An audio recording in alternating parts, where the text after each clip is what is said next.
ಸಿಹಿಮೊಗ್ಗೆ ಸುದ್ದಿಗೆ ಸ್ವಾಗತ. ಇಂದಿನ ಪ್ರಮುಖ ಸುದ್ದಿ. ಶಿವಮೊಗ್ಗ ಕುಡಿಯುವ ನೀರು, ಬೀದಿ ದೀಪದ ಸಮಸ್ಯೆ ಬಗ್ಗೆ ಪಾಲಿಕೆ ಆಯುಕ್ತರಿಗೆ ಮನವಿ. ಹೌದು ಪ್ರಿಯ ವೀಕ್ಷಕರೇ, ಶಿವಮೊಗ್ಗ ನಗರದ ವಿವಿಧ ವಾರ್ಡ್ಗಳಲ್ಲಿ ಜನಸಾಮಾನ್ಯರನ್ನು ಕಾಡುತ್ತಿರುವ ಮೂಲಭೂತ ಸಮಸ್ಯೆಗಳ ಪರಿಹಾರಕ್ಕೆ ಆಗ್ರಹಿಸಿ ಇಂದು ಜಿಲ್ಲಾ ಕಾಂಗ್ರೆಸ್ ಅಲ್ಪಸಂಖ್ಯಾತ ಘಟಕದ ಅಧ್ಯಕ್ಷರಾದ ಸೈಯದ್ ವಹೀದ್ ಅಡ್ಡು ಅವರ ನೇತೃತ್ವದಲ್ಲಿ ಮಹಾನಗರ ಪಾಲಿಕೆ ಆಯುಕ್ತರನ್ನು ಭೇಟಿ ಮಾಡಿ ಚರ್ಚಿಸಲಾಯಿತು. ಪಾಲಿಕೆ ಆಯುಕ್ತರ ಕಚೇರಿಯಲ್ಲಿ ನಡೆದ ಈ ಸಭೆಯಲ್ಲಿ ನಗರದ ಹಲವು ಭಾಗಗಳಲ್ಲಿ ಎದುರಾಗಿರುವ ಕುಡಿಯುವ ನೀರಿನ ಅಭಾವ, ಕೆಟ್ಟು ಹೋಗಿರುವ ಬೀದಿ ದೀಪಗಳು ಹಾಗೂ ಹದಗೆಟ್ಟಿರುವ ರಸ್ತೆಗಳ ದುರಸ್ತಿ ಕಾರ್ಯದ ಬಗ್ಗೆ ಪ್ರಮುಖವಾಗಿ ಚರ್ಚಿಸಲಾಯಿತು.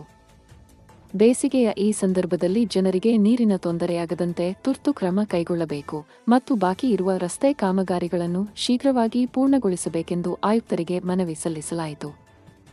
ಈ ಸಂದರ್ಭದಲ್ಲಿ ಜಿಲ್ಲಾ ಕಾಂಗ್ರೆಸ್ ಅಲ್ಪಸಂಖ್ಯಾತ ಘಟಕದ ಮುಖಂಡರು ಹಾಗೂ ವಿವಿಧ ಬಡಾವಣೆಗಳ ನಿವಾಸಿಗಳು ಉಪಸ್ಥಿತರಿದ್ದು ತಮ್ಮ ಭಾಗದ ಸಮಸ್ಯೆಗಳನ್ನು ಆಯುಕ್ತರ ಗಮನಕ್ಕೆ ತಂದರು.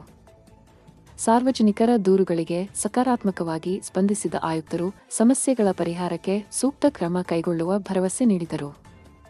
ಇಂತಹ ಇನ್ನಷ್ಟು ಸುದ್ದಿಗಳಿಗಾಗಿ ಫಾಲೋ ಮಾಡಿ ನಿಮ್ಮ ಸಿಹಿಮೊಗ್ಗೆ ಸುದ್ದಿ ನಿಮ್ಮದು, ವರದಿ ನಮ್ಮದು. ಸುದ್ದಿ ಹಾಗೂ ಜಾಹೀರಾತಿಗಾಗಿ ಸಂಪರ್ಕಿಸಿ. ನಿಮ್ಮ ಬೆಂಬಲ ನಮಗೆ ಪ್ರೋತ್ಸಾಹಧನ.